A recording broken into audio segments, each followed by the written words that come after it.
Welcome back to 33-year-old boomer ranting in his Airbnb.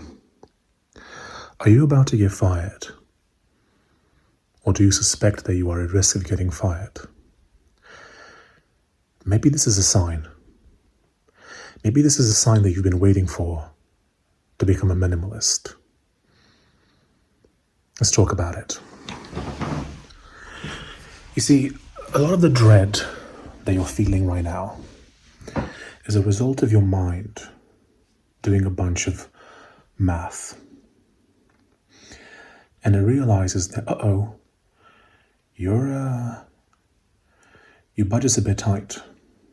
All these expenses that you've accumulated over the years, as you've become more successful at your job, you've taken on all these expenses like your coffee, your trips, your subscriptions. All these things have accumulated, and initially it didn't seem like a big deal. Initially it was just a bit of fun. Hey, look, I work a lot. I deserve some really nice posh coffee. I deserve all these trips. And all that's happened is that these things now weigh you down and stress you out. No matter how badly you've ignored your finances, some part of your mind knows that if you lost your income right now, you'd be in real trouble. It's time to be ruthless. It's time to take a hard look at your finances, no matter how hard you don't want to. And it's time to make some decisions that will make your life a bit harder today so that it can be a lot easier tomorrow. The first thing I want you to do is to get a grip on your finances. How much money exactly is leaving your account every month? This includes subscriptions, this includes eating out, this includes coffee, this includes things that you don't actually need. Because believe it or not, you don't actually need coffee. I know, you think you do, it's fuel. Nope. Your body doesn't need coffee. Humans have operated without coffee and without caffeine for a very, very long time. Humans never needed coffee. Isn't that interesting how this thing was imported into Europe, and then all of a sudden everyone needed coffee? Even though before it just wasn't a thing. People might have some tea occasionally, usually herbal tea. Isn't that funny? How you've been tricked into spending money on something that you don't actually need, that doesn't actually give you energy. It just gives you the illusion of energy. So have a look at this. Have a look at your shopping. When you go to a supermarket, what is it that you're actually buying? How much of it is snacks? How much of it is things that maybe you'd be healthier just foregoing anyway? You don't have to start cutting immediately. However, what I want you to feel is I want you to feel fear. I want you to look at your expenses, and I want you to do the math and realize if you lost your income, if you were suddenly part of those thousands of people who are being let go by Amazon or Verizon or whatever, how long could you survive without that income? Assuming you cut nothing. And the answer is likely not very long. The next thing I want you to have a look at is subscriptions. You likely have a bunch of those. And then they may not feel like a lot, but I want you to take the amount that you're paying for subscriptions and I want you to multiply it by 12.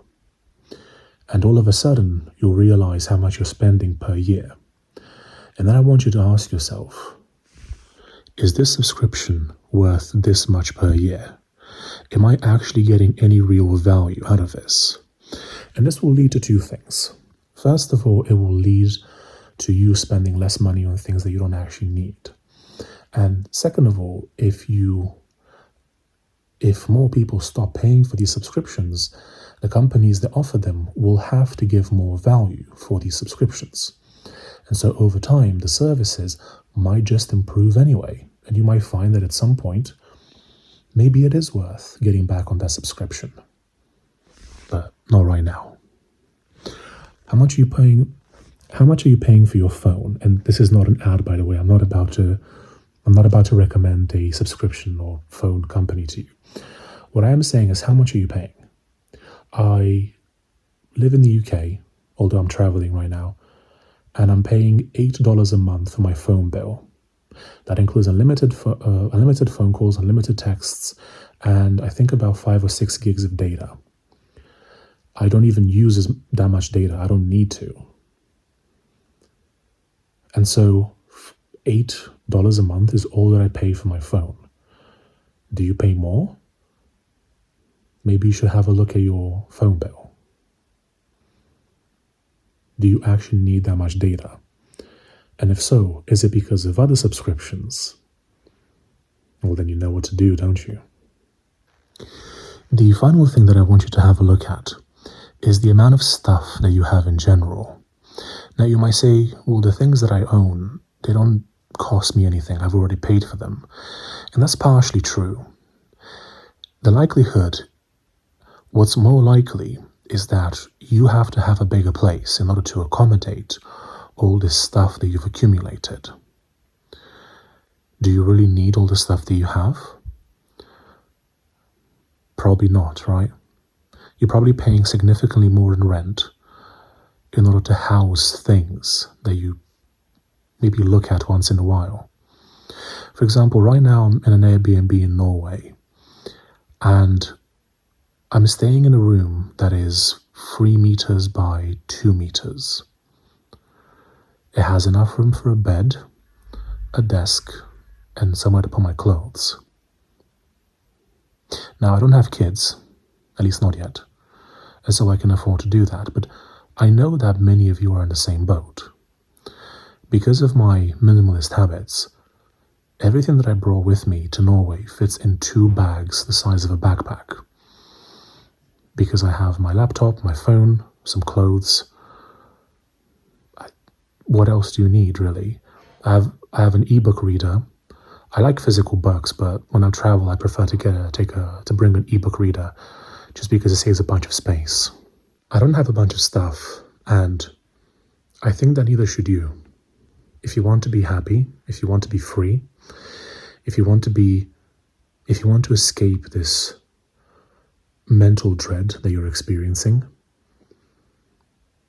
maybe it's time to get rid of some stuff. Maybe it's time to become based on minimalism. I'll see you in the next one. Bye-bye.